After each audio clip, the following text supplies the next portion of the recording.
could not be in a better place maybe right now. Right now, as we round out the Like show, absolutely. Somewhere, I guess. Yeah. Hey, we got a number of beers out here because it's all about beer. Yeah, we've had a lot of stories about beer. A ton about it. It's a trend locally too. Folsom's Beer Week wrapped up on Friday. Davis's Beer Wrapping up Fest, today, today, and it comes as no surprise people love craft beers, and it's just increasing.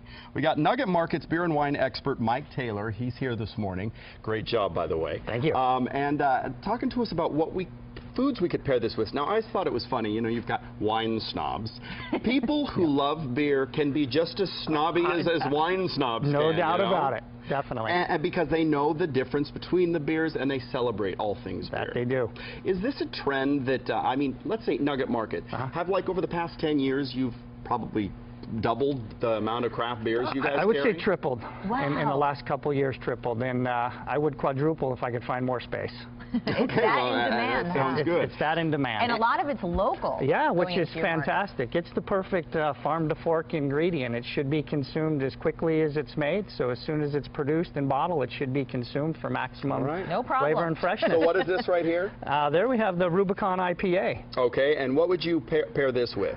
This is a hoppy one, isn't it? The great thing about IPAs, they're nice and bitter, so they provide some versatility. So I actually was pairing it with the carrot cake this morning. To cut the bitterness. To cut the bitterness, that's right. a good idea. The so sweetness of the cake we got balances the cream cheese bitterness. frosting here. And so the bitterness balances the sweetness. It's that perfect yin and yang. I like it. I'm going to go for So it. yeah, if you can match flavors, great. Textures, great. Or go for that, you know, opposite attracts type. So Works sweet great and in bitter. pairing. So they got milk. Sweet and bitter. Got IPA. It does kind of cut that, doesn't it? Okay, so what would you pair with, say, like a salmon, you know, like you might choose like a white wine or something, but what about a beer? You know, the key with pairing is maybe not necessarily what we're working with on the salmon, it's more the preparation. So we got a poached salmon, which is a little lighter and more delicate, so I would pour a nice lighter style like a Kolsch. But if you get a salmon that is smoked and have some heavier, richer flavors, then I would pour this one. So with the smoked beer, with the smoked salmon, I would go with more of a smoked beer, like a smoked porter or a stout to stand up to those heavier flavors. So it's more about the preparation as opposed to the actual item itself.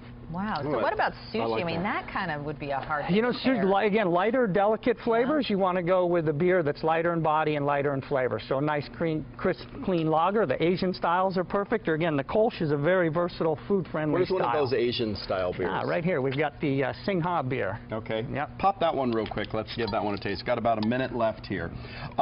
What is a real good fail-safe beer that you could just serve maybe if you just wanted to serve beer instead of wine, but you didn't want to put out a can of like a Schlitz or something like that? You know what I'm saying? You know, a nice amber style is a beautiful balance. It has a little bit of the hoppiness, so it'll appease those fans who are looking for something big or heavy, but it has a little bit of the malty sweetness as well, so it's a good middle of the road, and you can pair it with food or you can have it on its own, perfect to enjoy. That's nice too. It's very, very mild. Yeah. Yep.